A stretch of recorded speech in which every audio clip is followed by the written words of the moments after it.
Hey, happy Memorial Day, everyone. Way Off Hi. Broadway here. I'm Calvin, I'm Brie. and this is another episode of Calvin and Brie Watch TV. Yeah, I'm still trying to make that work. I think it's okay. I think it'll work. All right, and this was episode 8 of Game of 7. Thrones. Oh, yeah, right, 7. Episode 7, The Gift. The gift. And yeah, like I was saying, I think this is my favorite episode of the season so far. It was pretty good. There were a couple of things I could have done without. Yeah, but, one or it's two Game of things. Thrones. But There's yeah, always gonna be shit we're not happy with. and But we are still watching. yeah, and I will say, it felt like, and once again, it was kind of in the same cloth in the last week's episode. Just in, like, there was a lot of different stuff going on, but it seemed like there was a lot happening. Yeah, we got Like, some more advancement on the plot. Yeah, with one or two exceptions. Where do we start off? The wall? Yes, Ruin the Wall. The wall? Again with another little minute montage of no talking, and this is just It cut. I liked how it. Well, I like it now, but the way it kind of cut back and forth from the wall and Winterfell, it was just. I don't know. It wasn't. It's like you couldn't tell at first. Oh yeah, they don't So, gel very well It together. didn't gel very good, but. Or maybe they gelled too well together. Yeah, I don't know. yeah. One of the two. But First and foremost, Jon Snow and Tormund Giantsbane have headed off beyond the wall. yep. Good luck. And yeah, they have this nice little talk with Sir Alistair. He's like, just so you know, This is a bad idea. It's like, I know, but It's gotta be done. yeah, it's like, do you have it's like, do you have a better one? Yeah, I mean, Probably, but oh well. yeah. So then and we also have a very sad moment. We lost Maester Maester Aemon. Aemon. And now his watch has ended. Mm-hmm. But, Yeah. and there was also a really bad scene too. It's like while they were burning him, Yeah. while they were burning him, Sir Alistair is talking to Sam, because he has to speak for Maester Aemon. He sees the steward. He's like, "Well, you're losing all your friends now, aren't you, Tarly?" And then you see it cut to this guy, and of course, what's he gonna do? He's gonna freaking molest Gilly. Yep. Now that This is one thing I am a little sick of, and I know I've seen it everywhere, but they keep using like rape and the abusing of women as a plot device, and yeah, yeah. it's getting, honestly, for me, They use it as a device to get Sam laid. it's getting old, and well, yeah, that too. They used it as a plot device to get Sam laid. It's the typical trope. Guy saves girl from being raped. She repays him back by having sex with him. Yeah. Could have gone about it a different way. Yeah, I mean, yeah, they need to work on it. I mean, granted, it's I don't know. It's really a one of two things. I mean, on the one hand, like in the time period this takes place, like yeah, it was common, but at the same time, it's also its own world. It doesn't have to be like that. Yeah. But and to be fair, we don't know how. Again, I don't know how much if it was in the book or not, if they changed it or not. But I don't know. I mean, I'm happy for Sam. I mean, he's a tough guy. Yeah. It's like they beat him up and he still got back up. He stood up, yeah. Granted, he probably would have died if Ghost hadn't come in to save him. Yeah. But still, Way to go, Ghost. I give him points for that. Yeah. And then over in Winterfell, you see Sansa, who has obviously been repeatedly brutalized by Ramsay. Yeah, when I that saw was uncomfortable. Just seeing her arm, I'm just like, Yeah. oh my gosh. Yeah. And so Theon comes to deliver her breakfast, and she's like, "Look, It's like, you are Theon Greyjoy. Theon Greyjoy, man. Act like it. Act like it. I have friends in the north." She tells him to take the candle to the broken tower, to the highest room. And what where does does he go? He goes to freaking Ramsay. He goes to Ramsay. And oh my god. That was another thing that I think they showed too much of. The Flayed woman? Yeah. Yeah, the woman who helped Sansa. Like, Yeah, he flayed her. He flayed her, and he told Sansa how he did it, and told her how her heart gave out before he even got to her face, and I was just like, come on. Small mercy. I hope you die soon. Please. Oh, I mean, maybe he will, because there was the other thing. Before they showed that we had this little exchange between Sansa and Ramsay. Magic of editing. Magic of editing. Had to pause for a minute. But yeah, the exchange between Sansa and Ramsay. I noticed though. She picked up that little sharp thing. Yeah, it looked like a white corkscrew. Yeah. So. She should have just driven it into his damn eye. Yeah. Well, plot device for later, maybe. I hope so. We'll find out. Yeah. Hopefully. But that was really all we got of Winterfell. We did see a glimpse of Brienne, I think. Yep. Looking Just for looking the tower. for the tower. Just looking. And do you think that's what she does all day? Probably. And again, could have cut that. Yeah. Useless. It's just 30 seconds of. I don't know. It's like no other reason just to show like she's still there, and we know that she's still there. She's not going anywhere. Yeah, and then we had a nice little scene on the road to Winterfell with Stannis, and Davos telling him that maybe this is not the time. But Stannis is like, well, this is pretty much like this is the only time we're gonna get. Yeah. We don't know how long we're gonna be locked in for winter. This is the time. The time is now. We go forward, and that's pretty much we go forward, or we make it, or we die trying. That's basically the entire show. You either win or you die. And then Melisandre is telling him about power in the king's blood, or princess's blood, apparently. Yeah, and he's like, no, this is my daughter. No, this is my daughter. No, and he told her to get out. Yeah. And for that reason, I am naming Stannis my character of the week. I don't know if he agrees. And that's okay. I know it's personal. I'm cool with that. Yeah. But I did notice also though, like it lingers on him. It lingers like he's thinking about it, but it's like after all of that fighting he did to get the grayscale stopped, I don't think he would do that. But I do think they're setting up something bad to happen to Shireen, and I don't like that. Yeah. So we'll see. We'll see. Originally he was mine, but we'll get to that at the very end because Oh yeah. Yeah. I have 2 characters this week, and originally Sam was my character of the week, but we'll get to that. It's probably not the wise idea. We'll get to that. So where do we go next? Next we go back with Jorah and Tyrion. Yeah. Who, basically they're being auctioned off as slaves, and it's like for Jorah, I'm just like, well, now the wheels turn, the sellers become sold. So they go to the fighting pits, and we see in a very much similar to Gladiator, you see the guy. It's totally blatant ripping off of Gladiator. Seriously. You totally just expected him to keep his helmet on and be like, my name is Gladiator. Nope. Except he probably had more emotion than Russell Crowe. And I will say that Emilia Clarke was delightful in that scene. Just get him out of my sight. Yeah. Oh, that was the other thing too, because we also see the scene between another scene with her and Dario, and honestly, those two are adorable together. I'm gonna say it too. I don't know if he's the best advisor for her. Yeah, because he's also saying, kill all the masters. Kill all the masters, because that worked so well in Yunkai, and that worked so well in where the hell were they before that? Karth.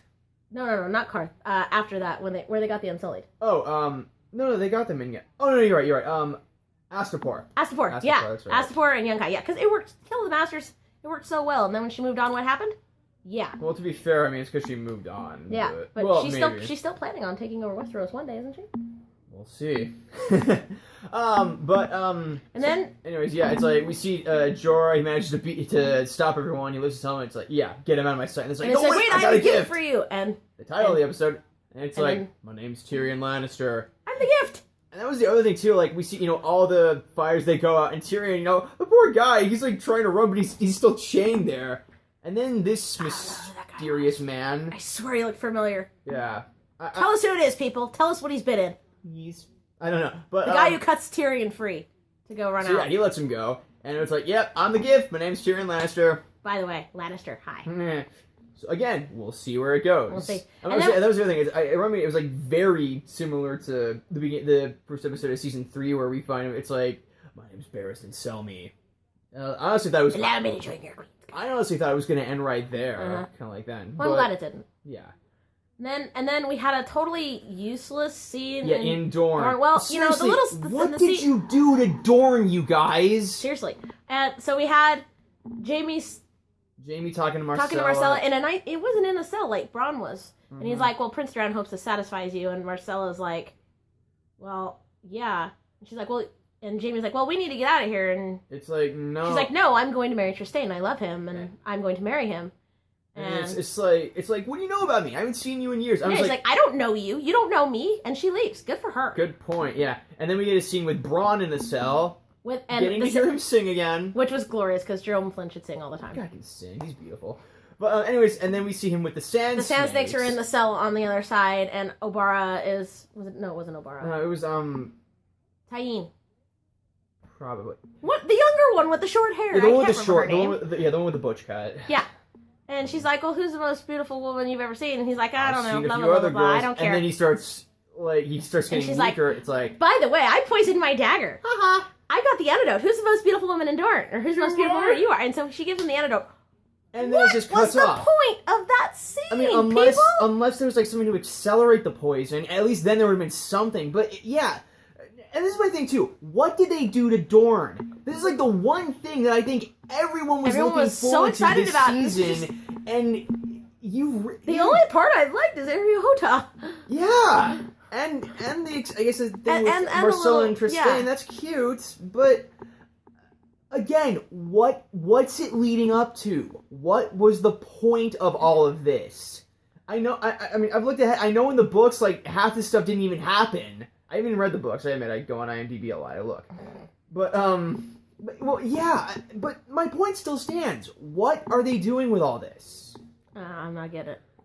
Well, okay, we got 3 episodes left, we'll find out, hopefully. Hopefully. And finally, back in King's Landing, and this is, okay. Again, a ton of stuff happens, too. You know, we see, again, Tommen... He's like, I love Marjorie! Again, he's trying to grow his balls, but he's not quite there. Except Mommy won't let him Mommy fly. won't let him. And again, really good And he scene. buys into her bullshit. Yeah. He needs a bullshit detector. Yeah. Really good performance from, was it Dean Charles Chapman or something like that? Yeah. Yeah. Really good performance You from could just him. see the tears on his face. Very great. good. Yeah. But, so yeah. And then we also see, this really good exchange between Lady Olenna and the High Septon. And the High Septon. And yeah. That was good. That was glorious. I mean, you've got 2 veteran actors right there, and just... Diana Rigg and Jonathan Pryce. Yes, it was glorious. And yeah. And then you had a little scene with Cersei visiting Marjorie, and Marjorie's like, "You did this to me. I know you did. I'm not stupid." Before we go through, I want to say it was. I want to say back with Olenna and the High Sparrow. Just only just to elaborate more. Like yeah, that was this whole thing. You know, basically it's like these two. It's an unstoppable object hitting an impenetrable wall. I think, or something like that. Yes. And you know, it was glorious. It's just like threatening. It's like I can make you the rich guy, or I can ruin you. And it's like, and he's like, I mean, give this guy some credit, you know, for a religious fanatic. It's like he's got a point, you know. It's like one way or another, we're all gonna get ours one day. I'm just ahead of the curve. Yeah, and there was also another little scene between Olenna and Littlefinger. And she's like, I have a gift for you. Another gift. More gifts. Some scared little boy. The boy that I gave Queen Cersei. But, and we find out at the very end, which we'll get to. So yeah, like you were saying, Cersei goes to, visit Marjorie, and she basically said, I know you did this. And it's like, get out, woman, get out. And she threw the venison at her, and yeah, I mean, it's just another Marjorie and Cersei scene, yay. And once again, too, I thought we see Cersei walking away. Once again, I thought it was going to end right there. Smug. Yeah, you can tell she's like... And she goes to this little... I will say, too, like especially the look, that honestly... That was, like, worthy of Lady Tremaine from the original Cinderella. Yes. Oh, my... Just that smirk. Yeah. And then... And so she gets there, and the High Sparrow's talking to her, and he's talking about how, like, they're basically in, like, the original chapel, essentially, before Baylor built all that stuff above it. And he's saying, you know, it's like, you know, it doesn't matter. Just strip away all the glory, and you see what it really is. Yep.